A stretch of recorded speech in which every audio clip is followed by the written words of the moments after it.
త్యాగాల కుటుంబం అది. ఇలాంటి కేసులు పెట్టి మీరు ఏదో సాధిస్తారంటే ప్రజలు తిరగబడతారు. నేషనల్ హెరాల్డ్లో ఎక్కడ తప్పిదం జరగలేదు. మా పేపర్లో మా పార్టీ డబ్బులు పెట్టుకుంది. బయట వ్యక్తుల ప్రమేయం లేదు, బయట వ్యక్తుల నిధులు లేవు. ఈ కేసుని మసివూసి మారడిగా చేసి లబ్ధి పొందాలని ప్రయత్నం చేస్తా ఉంది. ఇలా ఈడీ కేసులు 2014 నుంచి పరిశీలిస్తే ఉదాహరణకి 100 కేసులైతే 95 కేసులు అపోజిషన్ పార్టీస్ మీద అవుతా ఉన్నాయి, ప్రతిపక్షాల మీద అవుతా ఉన్నాయి. ఇది ఆన్ రికార్డు చెప్తా ఉన్నాను. సిబిఐని ఈడీని జేబు సంస్థలాగా వాడుకున్న బీజేపీ ప్రజలు గ్రహిస్తా ఉన్నారు.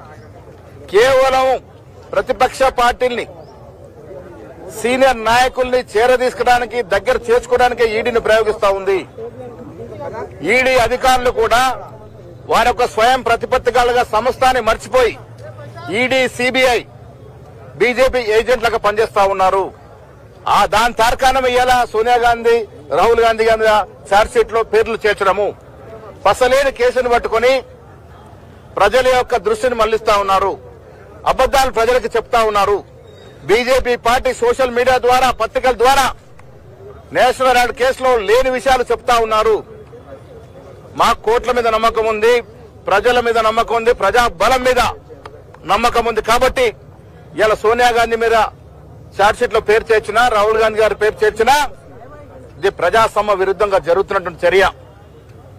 ఈ చర్యలకు వ్యతిరేకంగా ప్రతి కాంగ్రెస్ కార్యకర్త ప్రజల మద్దతుతో, ప్రజల మమేకమై పోరాడుతాం.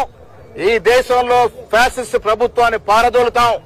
మోడీ గారు ఒక్కటి గుర్తుపెట్టుకోవాలి, దేశ స్వాతంత్ర పోరాటంలో బీజేపీ నాయకులు ఎవరూ లేరు. ఇవాళ కులం పేరిట, మతం పేరిట చిచ్చు పెడుతూ దేశాన్ని పాలిస్తున్న మోడీ ఈడీని, సిబిఐని వాడుతున్న తీరుని ప్రజలు గ్రహించాలి. ముఖ్యంగా తెలంగాణ ప్రజలు తెలుసుకోవాలి. రాహుల్ గాంధీ గారి మీద ఆదరణ పెరుగుతున్న దృష్ట్యానే ఈ కేసులు పెడతా ఉన్నారు. కాంగ్రెస్ పార్టీ అధికారంలోకి వస్తుందని భయంతో ఈ కేసులు పెడతా ఉన్నారు. కాబట్టి కాంగ్రెస్ కార్యకర్తలుగా మేము ఇలా జిల్లాల వారీగా ధర్నాలు చేస్తా ఉన్నాము.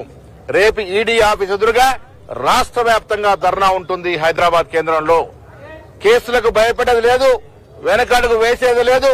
రాహుల్ గాంధీ గారి యొక్క రాజకీయ పోరాటం ఆగేది లేదు. సోనియా గాంధీ గారి ఆశలతో రాహుల్ గాంధీ పోరాటం నిరంతరంగా ముందుకు పోతుంది. ప్రతి కాంగ్రెస్ కార్యకర్త, ప్రతి ప్రజాస్వామ్యవాది, ఈ దేశంలో లౌకికవాదం నమ్ముకున్న ప్రతి వ్యక్తి రాహుల్ గాంధీ వెంట నడుస్తున్నవాడుగా మాకు భయం లేదు. కేసులు ఎదుర్కొంటాం. ఈ దొంగ కేసులు ఒత్తిళ్లు తెచ్చి, ఈడీ మీద ఒత్తిళ్లు తెచ్చి పెట్టిన కేసులన్నీ కూడా కోర్టులో వీగిపోతే నమ్మకం ఉంది. Thank you.